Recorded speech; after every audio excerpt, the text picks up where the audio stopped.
right, so let's give you an update on the auto workers strike, set to potentially escalate as contract negotiations continue without resolution as of this morning. And this has created some very interesting political dynamics. So first person out, Joe Biden, came out with a very strong statement, I thought, in support of the striking workers, very clearly on their side. Donald Trump then has attempted to signal his support, his symbolic support for the workers, even without fully taking their side, by planning a speech in Detroit to union workers, not all auto workers, but former union workers, current union workers, et cetera, but in Detroit on the day of the second GOP debate. And so because this is how Democrats are, this has set off a whole series of pearl clutching and hand wringing about, oh God, what do we do now with regards to Joe Biden? So put this up on the screen from Politico. They have the headline, Trump scooped us, Dems sound alarm on Biden's handling of the auto worker strike. Donald Trump's decision ahead to Detroit for a speech next week is setting off alarms among some Joe Biden allies. And the idea here is they quote a union advisor who spoke on the condition of anonymity to say that Trump is still himself and was saying do crazy shit. But they added he actually has people who know what they're doing. He boxed Biden in. It's kind of genius. Another Democratic strategist said Trump scooped us. Now, if we announce we're going, it looks like we're just going because of Trump. We waited too long. That's the challenge. Worth remembering, actually, Trump did better among union members in 2016 than he did in 2020. Yes. Biden was able to double the margin that Hillary Clinton achieved among union members in 2020. So he does perform better with this group. But I mean, I just think it's silly, their whole concern. The question is whether or not Joe Biden should go and walk the picket line. And basically every Democrat who's advising him and every Democrat in Michigan is like, yes, go and walk the picket line, go make an appearance, go meet with these striking auto workers. The union itself has said, of course they would welcome him. I mean, who wouldn't welcome the president of the United States, regardless of who it is, to come and show support for striking workers. But they're doing all this hand-wringing about, oh gosh, now that Trump's going, maybe we can't go and it'll look like we're just following him, et cetera. I think that's so silly, all of that thinking. Of course. He should just go. And if he does go, I mean, it would be a big deal. No president in over a century has shown up at a picket line, so it would be an extraordinary action. And they're just kind of dragging their feet about whether or not it would be the right thing to do. It reminds me of the East Palestine situation whenever Trump visited and then Buttigieg came afterwards and he was like, no, I didn't come just because Trump came. And he was like, it's ridiculous. But one of the reasons that we had seen behind the scenes was that the Biden advisors were wary of going after Trump had visited because they didn't want to seem as if they were following him. As you said, I don't think it mattered to the people there, actually, though, at the time. And I don't think it matters this time around. In fact, it would just be, you could spin it and be like, yeah, good, I'm glad he's there. It's a show of bipartisanship. The two of us support this thing. That's how things should in American politics should be. And that's why all GOP lawmakers should do the same. There'd be an easy way to play it from a position of strength. Yeah, he could say, yeah, I'm glad to see him symbolically supporting him now while he was screwing workers while he was in office and giving away corporate tax cuts. You could use it as a messaging opportunity. And you're the president of the United States. I mean, you're going to attract a lot of attention if you take what would be, again, a historic action by going and walking the picket line. Put this next piece up on the screen. Jeff Stein's been doing some really great reporting over at the Washington Post about the strike and from the workers' perspective. And he's got this political insight here. He says, as Trump woos Detroit unions, Democrats urge Biden to join UAW strikers. He's coming under increasing pressure, they say, from some Democratic lawmakers to do something none of his predecessors appear to have done in office, join striking workers walking a picket line. He also is the one who points out, according to Director of Labor Education Research at Cornell University, that he would be the first president in a century to join a picket line. The White House declined to comment when asked if Biden is weighing a visit, but they say in interviews with the Washington Post, more than a half dozen Democrats in Congress and the Michigan state legislature said he should go. UAW leadership has also communicated to the White House that a presidential visit would be welcomed. So I think there's a decent possibility that he shows up. I think he 100% should show up. In my opinion, this is an absolute no-brainer.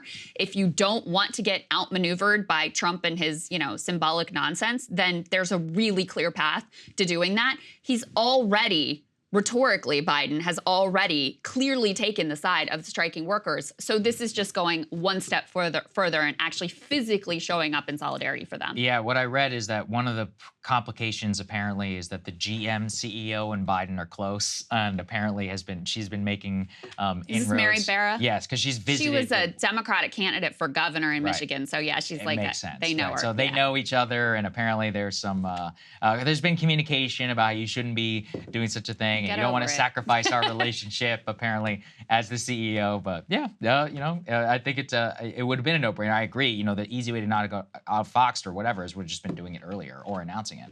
Whenever it happens. Yeah, So but we'll even see. even Hey, now, I like, agree. Even now, it they doesn't do all matter. this. Oh, they'll think this Right. and that. No, they'll just be happy that you're there Yes, with them. absolutely. Like no one's gonna, think, oh, you look weak and you were pressured, et cetera. They're just gonna be happy that you're there, so showing support for workers. So don't overthink it, guys. That would be my recommendation. At the same time, thanks to our partnership with Status Quo and Jordan Sheridan on the ground, he was able to talk to workers themselves about how they are viewing all of these political machinations. And again, guys, thank you so much for helping support us so we can get this kind of exclusive reporting. And also, shout out to Jordan Sheridan and Status Quo. If you're able to support them as well, please do so. Take a listen to what the workers had to say about the politics of this.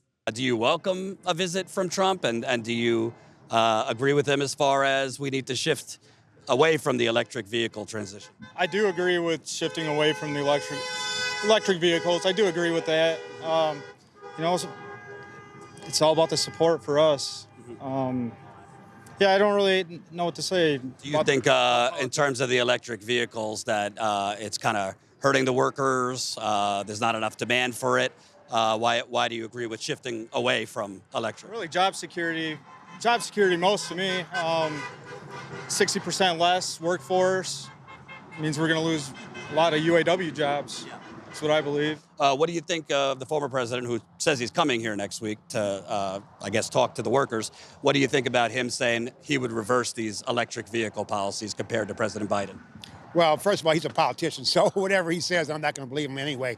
But the main thing is for electric vehicles, there is a concern for the future for auto workers. I think part of this contract, part of this fight has to secure that future, whatever it is. I don't think there's any way to tell how popular electric vehicles going to be, how well they're going to sell. But we have to have jobs, and jobs that are secure jobs and well-paying jobs. So whatever that is, whether there are more electric vehicles being sold or less, we still got to make sure that auto workers have jobs, that we have to defend our jobs and our pay rate and our futures. So if there are going to be more electric vehicles produced, we have to make sure the jobs in the battery plants, for example, are union jobs, they're jobs that are at the same pay rate, and people have a chance to work there. Because right now, if an engine plant is closed, for example, because they have fewer gas-powered vehicles, the battery plants where there are going to be jobs might not be in the same city or even the same state. Yeah. So we have to be a way to secure our jobs as auto workers, whatever that future is. What do you think about, the Biden administration gave Ford a $9.2 billion loan? Right. For electric. Right. Doesn't seem to be a lot of strings attached. There's not, demands for wages for workers, making them union shops. What do you think about Ford getting that big loan without some requirements? Well, it shows you which side the government's on. They're subsidizing the auto companies, not just Ford. All the auto companies are being subsidized by the Inflation Reduction Act and building battery facilities in this country. So they're subsidizing them without any protection for the workers. But that's what the government normally does, right? And in my opinion, they're out there serving big business and not the workers. Former President Trump says he's coming here next week. He's going to talk to the workers. UAW President Shawn Fain had some not so nice words for him, saying we're fighting against billionaires like him.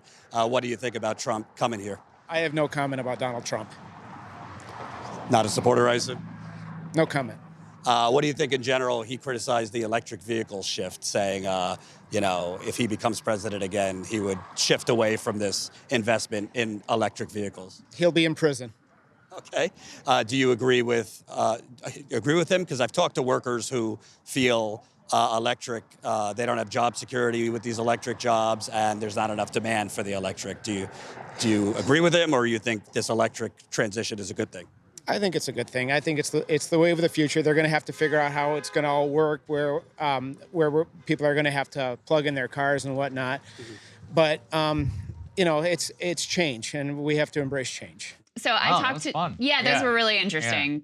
Good spectrum of, of views there. And, I thought the gentleman in the middle who was like, listen, we're not opposed to EVs. We just got to have job security. I think that's the general view. I asked Jordan, what was the overall vibe as he was talking to workers about the politics of it. And he was like, most of them don't want to talk about these guys. They don't care Like about most of them are politics, skeptical of both of these politicians. It's not their primary focus. Like they're focused on their fight against the big three, against the bosses, trying to win job security, trying to win decent wages. Like that is the primary thing that they're focused on and want to talk about. And this stuff over here all seems like kind of a sideshow. Makes sense. Yeah, absolutely. Hey guys, if you like that video, go to breakingpoints.com, become a premium subscriber and help us build the best independent media organization on the planet. That's right. We're subscriber funded. We're building something new. We want to replace these failing mainstream media organizations. So again, to subscribe, it's breakingpoints.com.